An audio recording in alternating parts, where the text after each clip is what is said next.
សប្តាហ៍មុនយើងបានដឹងរួចមកហើយអំពីភាសាក្បាច់ដៃនៅក្នុងរបាំព្រះរាជទ្រព្យឬយើងអាចហៅបានម្យ៉ាងទៀតថា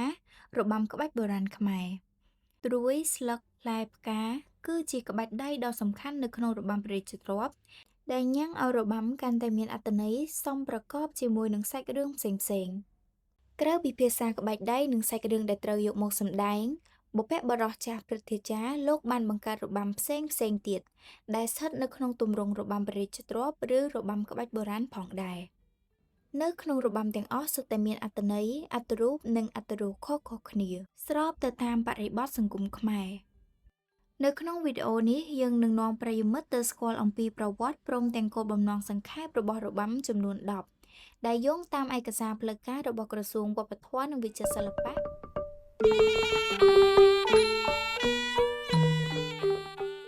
អូនរបាំកេណោដែលនឹងលឿនឡយកេណោជាឈ្មោះបាក់សីមួយប្រភេទដែលមានរូបជាមនុស្សហើយមានស្លាបចេះហោះហើរបានកេណោមាននិយាយតែក្នុងរឿងព្រេងខ្មែរប៉ុណ្ណោះរបាំកេណោមានសម្រស់ប្លែកត្រង់កាយវិការក្បាច់ដែលមានលក្ខណៈដូចជាសត្វហោះហើរនិងជាក្បាច់សំខាន់ក្នុងចំណោមក្បាច់ឯទៀតនៃរបាំក្បាច់បុរាណខ្មែររបាំកម្រងផ្ការបាំកម្រងផ្កាជារបាំស្វាគមន៍អបអរសាទរដែលសិល្បករនីរបាំរំកាន់កម្រងផ្កាជានិមិត្តរូបនៃមិត្តភាពគេនិយមសម្ដែងរបាំនេះនៅពេលបើកពិធីធំឬសម្ពោធសមិទ្ធផលសំខាន់ផ្សេងរបាំចម្ប៉ាមាសទេឯកសារមួយចំនួនបានឲ្យដឹងថារបាំចម្ប៉ាមាសទេសនេះត្រូវបានគេបង្កើតឡើងមុនរបាំអប្សរាទៅទៀតហើយត្រូវបានសម្ដែងដោយព្រះអង្គម្ចាស់ស្ត្រីនរោត្តមសុជាតិជាដំបូងបង្អស់ក្រោយមករបាំនេះត្រូវបានសម្ដែងឡើងដោយព្រះអង្គម្ចាស់ស្ត្រីនរោត្តមវិជ្ជរារបាំចម្ប៉ាមាសទេសដែលសម្ដែងនាពេលនេះគឺជាស្នាដៃនៃគ្រូអែមធាយដោយបានរក្សាខ្ជាប់ខ្ជួននៅអត្ថន័យនិងក្បាច់ដើមនៃរបាំឆាបញ្ចុះនៅក្នុងលក្ខណៈអប់រំសក្តិមួយសិស្សរបាំខ្មែរចាប់ផ្ដើមហាត់វឹកវើចាប់តាំងពីក្មេងអាយុ5ឬ6ឆ្នាំ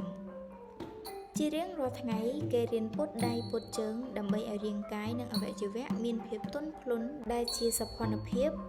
និងលក្ខណៈតម្រូវសំខាន់មួយនៅក្នុងរបាំក្បាច់បុរាណខ្មែរឆាបញ្ចុះរួមបញ្ចូលនៅក្បាច់បាតមួយចំនួនដែលសិស្សរបាំគ្រប់រូបត្រូវចេះមុននឹងទៅរៀនរបាំផ្សេងទៀតរបាំឆ្មារបាំឆ្មាជារបាំសម្រាប់កុមារតូចសម្ដែងថ្វាយព្រះពរជ័យនិងកោតសរសើរពីព្រះកេសានុភាពរបស់ព្រះមហាក្សត្ររបាំជូនពររបាំជូនពរជាប្រភេទរបាំសក្ការៈសម្ដែងសម្រាប់ឧទ្ទិសថ្វាយព្រះអាទិទេពនិងវត្ថុស័ក្តិសិទ្ធិដើម្បីសុំសេចក្តីសុខឲ្យចូលមានដល់ព្រះមហាក្សត្រប្រជាជននិងប្រទេសជាតិរបាំឈូសឆាយរបាំឈូសឆាយបានបង្កើតឡើងដោយសម្ដេចនរោត្តមសុធារសដែលមានអត្ថន័យរៀបរាប់អំពីសម្រស់ដ៏ល្អនិងព្រះសូរសៀងដ៏ពិរោះរបស់ម្ចាស់ស្ត្រីមួយព្រះអង្គឃើញថារបាំឈូសឆាយនេះមានការបកស្រាយច្រើនបែបដែលមានរបាំឈូសឆាយជំទង់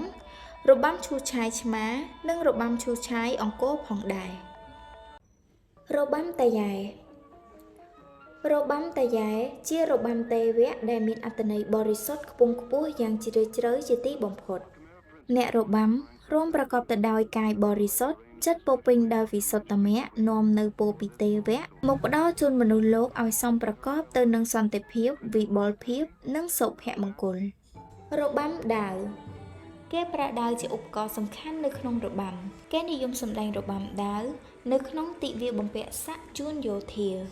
អត្ថន័យរបស់ចម្រៀងរៀបរាប់ពីពោលស័ព្ទសាធុការថ្វាយនិងជួនចំពោះថ្នាក់ដឹកនាំដែលមានចិត្តស្មោះត្រង់ព្រមទាំងមានការបដិញ្ញាចិត្តយ៉ាងមោះមុតតស៊ូការពារជាតិមាតុភូមិរបាំទិវាប្រពៃ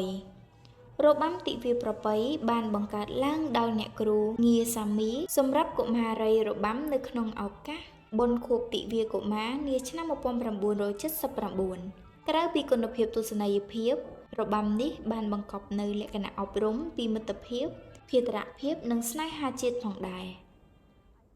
ជាអវសាននៃវីដេអូនេះនាំឲ្យយើងសង្កេតឃើញយ៉ាងច្បាស់ថា របាំទាំងអស់នេះបានផ្សារភ្ជាប់គ្នាទៅនឹងភាសានៃក្បាច់ដៃតែមួយគឺត្រួយស្លឹកផ្លែផ្កាបើទោះជារបាំនីមួយៗមានឈ្មោះអត្ថន័យនិងគោលបំណងខុសៗគ្នាក៏ដោយក៏ភាសាក្បាច់ដៃនៅតែរងវិលតាមលំនាំដើមទៅវិញទៅមកដែលប្រៀបប្រដូចទៅនឹងការបន្តមរតកប្រពៃណីនេះទៅកាន់អ្នកជំនាន់ក្រោយផងដែរ ជាក្រុមញៀន